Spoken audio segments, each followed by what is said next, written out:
JEE mains हो या NEET हो मेरे बच्चों, अगर आप एक ऐसा सवाल जो कभी नहीं छोड़ना चाहेंगे, जो फ्री के 4 मार्क्स देता है, इलेक्ट्रोकेमिस्ट्री के बैटरी पार्ट से आता है, तो आइए फटाफट से इसको 5-10 मिनट के अंदर अंदर समझ लेते हैं कि बैटरी के अंदर आपको क्या क्या पढ़ना है। इतना सिंपल कर दूंगा कि एनसीईआरटी को पढ़ने की आवश्यकता नहीं पड़ेगी। प्राइमरी बैटरीज क्या होती हैं? वो इरिवर्सिबल रिएक्शन करते हैं अपने अंदर, आप इनको चार्ज नहीं कर सकते। एक बार यूज हो गया, खत्म हो गए, आपको फेंकना पड़ेगा। नॉन रीयूजेबल होते हैं, जैसे हमारा टीवी का रिमोट होता है, एसी का रिमोट होता है, ये सारे के सारे जो होते हैं वो नॉन रीयूजेबल होते हैं। ड्राई सेल कहा जाता है, लेक्लांच सेल, जिंक मर्क्यूरी सेल। फिर आते हैं सेकेंडरी सेल, उसके अंदर रिवर्सिबल रिएक्शन चलती है। अब रिवर्सिबल है तो रिचार्ज किया जा सकता है, रीयूजेबल है, फेंकते नहीं है, महंगी आती है, और इन्हीं को ही AKA also known as storage cell भी कहते हैं। अब ये सवाल बनता है यहाँ पे, behaves as galvanic during discharging and electrolytic during charging. जैसे आपके मोबाइल फोन की बैटरी, आपके लैपटॉप की बैटरी, अरे एक बार बैटरी खत्म हो जाती है तो फोन फेंक देता है क्या बावड़े? नहीं ना। लैपटॉप फेंक देता है क्या? नहीं, रिचार्ज करता हूँ उसको, मैं चार्ज करता हूँ। सही बोल रहा हूँ। लेड स्टोरेज बैटरी, जैसे कार होती है, उसके अंदर गाड़ी स्टार्ट कैसे हो जाती है? बटन दबाने से। अंदर लेड स्टोरेज बैटरी होती है मेरे दोस्त। लेक्लांच सेल के बारे में थोड़ा सा स्टडी कर लेते हैं। इसका जो ई नोट होता है वो 1.5 वोल्ट होता है। कहां इस्तेमाल होता है? Dry cells are most commonly used batteries, जो फ्लैश लाइट्स में, रेडियो में, टेप रिकॉर्डर में, ट्रांजिस्टर में, एक्सेट्रा में यूज किया जाता है। सर काम की बात बताइए। हाँ, यहां से भी एक सवाल बन सकता है दोस्त, बनता है, बना भी है। एनोड होती है सिलेंड्रिकल जिंक कंटेनर। अगर आप लोगों ने कभी ऐसा एक सेल देखा हो तो सिलेंड्रिकल होता है, जिसको आप AAA बैटरी कहते हो। जिंक का कंटेनर होता है, उसके अंदर ग्रेफाइट रोड होती है, जिसके आसपास MnO2 का जो पेस्ट है उसको लगा दिया जाता है उसके सराउंडिंग में, एंड कार्बन ब्लैक। जो इलेक्ट्रोलाइट होती है वो थिक पेस्ट होती है ammonium chloride and zinc chloride की। अब रिएक्शन क्या होती है? एनोड पे जिंक ऑक्सीडाइज होता है और कैथोड पे MnO2 पानी की मौजूदगी में, इतना पानी भी नहीं होता, मॉइस्चर होता है 2 इलेक्ट्रॉन लेकर के। अब ये OH माइनस बना देता है, ये OH माइनस है, 20H माइनस नहीं है, ये OH माइनस है। अब जब आप ओवरऑल रिएक्शन लिखते हैं, ये 2OH समझना इसको, ठीक है। जब ओवरऑल रिएक्शन को चेक किया जाता है तो जिंक हुआ ऑक्सीडाइज, MnO2 हुआ है रिड्यूस। बात समझ में आ गई? यहाँ है मैंगनीज 4+ में, बड़ा ही रेयर कंपाउंड होता है मैंगनीज का, जिसमें वो 3+ में चला जाता है और बेसिक मीडियम बन गया है।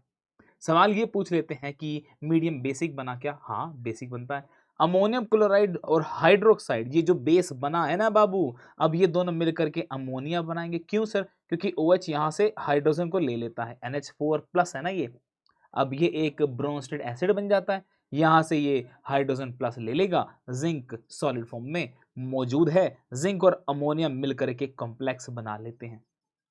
जो लाइफ टाइम होती है ड्राई सेल की वो नॉट इनडेफिनेट होती है, इट इज नॉट इनडेफिनेट, क्योंकि एसिडिक अमोनियम क्लोराइड जो है वो धीरे धीरे धीरे धीरे जिंक की कैथोड को कोरोड करने लगा हुआ है।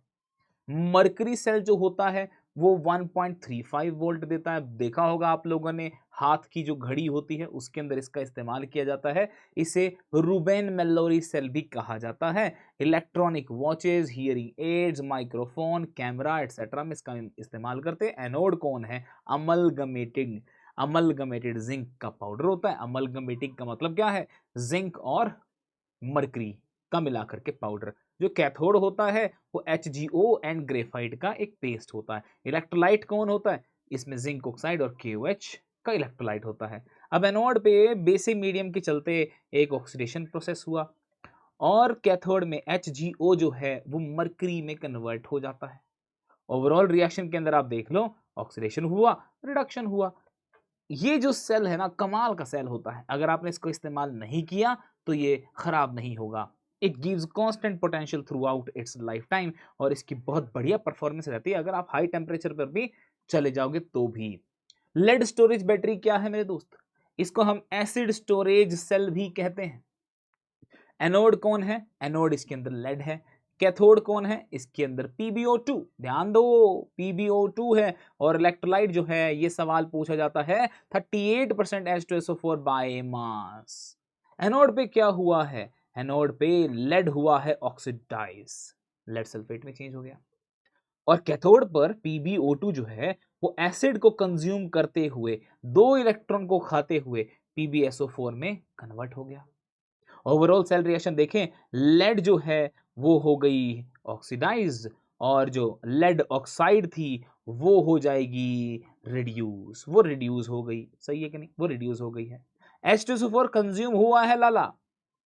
During discharging, H2SO4 is being consumed. PbSO4 keeps on accumulating at cathode and anode. तो pH घटने लग जाता है। लेकिन क्योंकि इसको आप चार्ज भी तो कर सकते हो, चलो इसका उल्टा करते हैं। अब एनोड पर क्या होगा? जो PbSO4 था वो वापस से ऑक्सीडाइज होगा और एसिड बनाएगा, और कैथोड पर यही रिड्यूस होकर के लेड मेटल बनाएगा। ओवरऑल रिएक्शन को स्टडी तो करो जरा, ये हो गया है रिड्यूस और ये हो गया है ऑक्सीडाइज, एसिड वापस बन गया है मेरे दोस्त।